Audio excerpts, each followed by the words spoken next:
Hi, ഇന്നത്തെ നമ്മുടെ ടോപ്പിക്കിൻ്റെ പേര് ഗോയിങ് ടു. ഇത് ഫ്യൂച്ചർ പ്ലാൻസ് പറയാൻ ഉപയോഗിക്കുന്ന ഒരു ഫ്രേസ് ആണ്, അല്ലെങ്കിൽ ഒരു എക്സ്പ്രഷൻ ആണ്. ഇതൊരു ടെൻസ് അല്ല. ഗോയിങ് ടു എന്ന ഫ്രേസ് ഏതെല്ലാം സിറ്റുവേഷൻസിലാണ്, ഏതെല്ലാം അവസരങ്ങളിലാണ് നമുക്ക് ഉപയോഗിക്കാൻ പറ്റുക, അത് ഉപയോഗിക്കുമ്പോൾ ഒരു സെൻറ്റൻസിൻ്റെ സ്ട്രക്ചർ, ഘടന എന്തായിരിക്കണം എന്നൊക്കെ നമുക്ക് ഈ ലെസണിൽ പഠിക്കാം. ഗോയിങ് ടു ഉപയോഗിക്കാൻ പറ്റിയ സിറ്റുവേഷൻസ് എന്തൊക്കെയാണെന്ന് നമുക്ക് നോക്കാം. ഫസ്റ്റ് വൺ, ഞാൻ ഉപയോഗിച്ചുകൊണ്ടിരിക്കുന്ന ബാഗ് കേടായിപ്പോയി. ഓക്കെ, എനിക്കപ്പോൾ ഒരു പുതിയ ബാഗ് വാങ്ങണം. ഞാൻ എൻ്റെ ഫ്രണ്ടിനോട് പറയുന്നു, I am going to buy a new bag. ഞാൻ ഒരു പുതിയ ബാഗ് വാങ്ങാൻ പോകുന്നു. ഇപ്പോൾ തന്നെ ഞാനതിൻ്റെ ഡിസിഷൻ എടുത്തു കഴിഞ്ഞു. കാരണം എൻ്റെ ബാഗ് കേടായിപ്പോയി, ഒരു ബാഗ് എനിക്ക് വാങ്ങണം എന്നുള്ളത് ഇപ്പോൾ എടുത്ത ഡിസിഷനാണ്. അത് ഫ്യൂച്ചറിൽ നടക്കാനിരിക്കുന്ന ഒരു കാര്യമാണ്. ഓക്കെ, അത് ഒരു സിറ്റുവേഷനാണ്, നമുക്ക് ഗോയിങ് ടു ഉപയോഗിക്കാൻ പറ്റിയ സിറ്റുവേഷൻ. ഇനി വേറൊരു സിറ്റുവേഷൻ എന്ന് പറയുന്നത് നമ്മുടെ മനസ്സിലെ ആഗ്രഹങ്ങൾ നമ്മൾ പറയില്ലേ, ഫ്യൂച്ചറിൽ നമ്മുടെ മനസ്സിൽ ഉദ്ദേശിക്കുന്ന ചില കാര്യങ്ങൾ. I am going to practice spoken English every day. ഞാൻ എല്ലാ ദിവസവും ഇനി സ്പോക്കൺ ഇംഗ്ലീഷ് പ്രാക്ടീസ് ചെയ്യാൻ പോവുകയാണ്. അത് എൻ്റെ മനസ്സിലെ ഒരു ഇൻറ്റൻഷനാണ്, ഒരു ആഗ്രഹമാണ്. അത്തരം സിറ്റുവേഷനിലും നമുക്ക് ഗോയിങ് ടു ഉപയോഗിക്കാം. ഇനി നെക്സ്റ്റ് വൺ, ചില അറേഞ്ച്മെൻറ്റ്സ്. രണ്ട് ഫ്രണ്ട്സ് ചേർന്ന് നമുക്ക് ഒരു മോളിൽ വെച്ച് മീറ്റ് ചെയ്യാം. അത് രണ്ടുപേരും ചേർന്നുണ്ടാക്കുന്ന ഒരു അറേഞ്ച്മെൻ്റാണ്. We are going to meet at the mall. ഞങ്ങൾ മോളിൽ മീറ്റ് ചെയ്യാൻ പോകുന്നു. വി ആർ ഗോയിങ് ടു, അവിടെയും ഗോയിങ് ടു ഉപയോഗിച്ചു. ഇനി നെക്സ്റ്റ് വൺ, മേക്കിംഗ് പ്രെഡിക്ഷൻസ്. ചില പ്രവചനങ്ങൾ നമ്മൾ നടത്താറുണ്ട്. അത് പലപ്പോഴും നമ്മൾക്കുള്ള തെളിവുകളുടെ അടിസ്ഥാനത്തിലാവാം. ആകാശം നിറയെ കറുത്ത ക്ലൗഡ്സ് കാണുന്നു. അപ്പോൾ നമ്മൾ എന്താ ചിന്തിക്കുക, ആകെ ഇരുണ്ടിരിക്കുന്നു, മഴ വരാൻ പോകുന്നു എന്ന ഒരു പ്രതീതി. അപ്പോൾ നമ്മൾ എന്ത് പറയും, ഇറ്റ്സ് ഗോയിങ് ടു റെയിൻ. ഇത് നമ്മൾ നടത്തുന്ന ചില പ്രെഡിക്ഷൻസ് ആണ്. അതായത് ചില എവിഡൻസസ് ഒക്കെ വെച്ച്, തെളിവുകളൊക്കെ വെച്ച്. തെളിവുകൾ എന്താ, ഡാർക്ക് ക്ലൗഡ്സ് ഒക്കെ കാണുന്നു, ആകെ ഇരുണ്ടിരിക്കുന്നു, മഴ വരാൻ പോകുന്നു എന്ന് നമുക്ക് തോന്നുന്നു.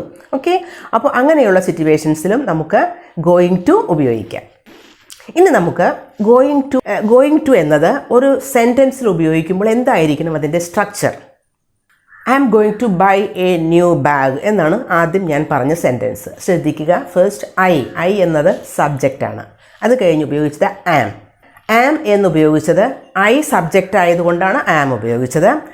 ഈ ആം അല്ലെങ്കിൽ ഈസ് ഉപയോഗിക്കാം, അതല്ലെങ്കിൽ ആർ ഉപയോഗിക്കാം. അത് സബ്ജക്റ്റ് അനുസരിച്ചിട്ടാണ് ഉപയോഗിക്കുന്നത്. പിന്നെ ഉപയോഗിച്ചത് ഗോയിങ് ടു ആണ്. അത് കഴിഞ്ഞ് ഗോയിങ് ടു ബൈ എന്നാണ് ഉപയോഗിച്ചത്. Going to buy a new bag. Buy എന്നത് ഒരു വെർബിൻ്റെ ബേസ് ഫോമാണ്, അതല്ലെങ്കിൽ V1 ഫോമാണ്. അപ്പോൾ ഇതിൻ്റെ ഒരു സ്ട്രക്ചർ എന്ന് പറയുന്നത് subject plus am or is or are plus going to plus V1 form of the verb. I ആണെങ്കിൽ ആം ഉപയോഗിക്കും, യു, വി ഇതൊക്കെയാണ് സബ്ജക്റ്റ് എങ്കിൽ ആർ ആണ് ഉപയോഗിക്കുക. പിന്നെ ഹി, ഷീ, ഇറ്റ് ഇതൊക്കെയാണെങ്കിൽ ഈസ് ആണ് ഉപയോഗിക്കുക. I am going to buy a new bag. You are going to buy a new bag. നിങ്ങൾ ഒരു പുതിയ ബാഗ് വാങ്ങാൻ പോകുകയാണ്. We are going to buy a new bag. V are. He is going to buy a new bag. She is going to buy a new bag. Okay, അപ്പോൾ subject അനുസരിച്ചിട്ടാണ് am, is or R ഉപയോഗിക്കുന്നത്. ഇതിൻ്റെ contractions നമുക്ക് ഉപയോഗിക്കാം. I am going to അങ്ങനെ എഴുതേണ്ട കാര്യമില്ല. I എഴുതി ഒരു അപ്പോസ്ട്രഫി ഇട്ട് എം, ആം. അതുപോലെ യു ആർ, യു എഴുതുക, അപ്പോസ്ട്രഫി ഇടുക, ആർ ഇ. അതുപോലെ കൺട്രാക്ഷൻസ് എഴുതാം. I am, you are, he is, she is, they are, we are ഇതൊക്കെ. ഇനി നെഗറ്റീവ് ഫോംസ് എങ്ങനെ ഉണ്ടാക്കും? നോട്ട് എന്നുള്ള ഒരു വേർഡ് ആ സെൻറ്റൻസിലേക്ക് ആഡ് ചെയ്ത് കഴിഞ്ഞാൽ നമുക്കതിൻ്റെ നെഗറ്റീവ് ഫോം കിട്ടി.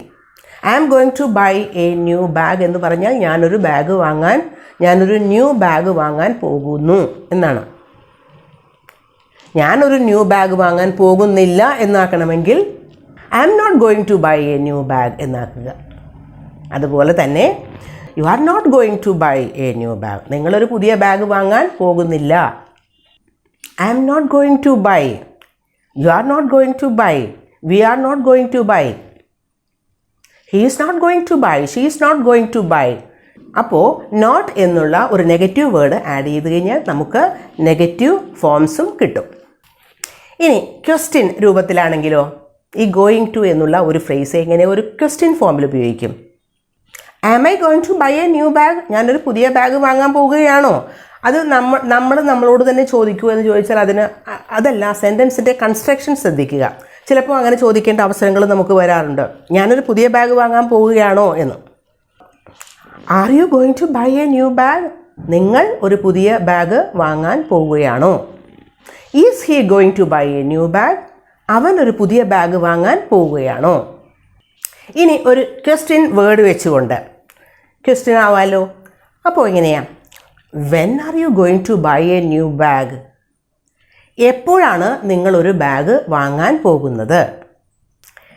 ഇപ്പോൾ ഈ സെൻറ്റൻസിൻ്റെ ഒരു ഗോയിങ് ടു ഉപയോഗിക്കുമ്പോൾ ആ സെൻറ്റൻസിൻ്റെ ഘടനയിൽ വരുന്ന വ്യത്യാസം, അതിൻ്റെ പോസിറ്റീവ് ഫോം അതുപോലെ നെഗറ്റീവ് ഫോം, ക്വസ്റ്റ്യൻ ഉണ്ടാക്കുന്നത് എങ്ങനെയാണ് എന്നൊക്കെ മനസ്സിലായല്ലോ.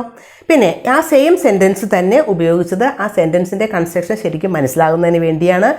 വേറെ സെൻറ്റൻസസും അതുപോലെ വേറെ വേർബ്സും ഒക്കെ വെച്ച് സബ്ജക്റ്റുകളൊക്കെ മാറ്റി പ്രാക്ടീസ് ചെയ്യുക.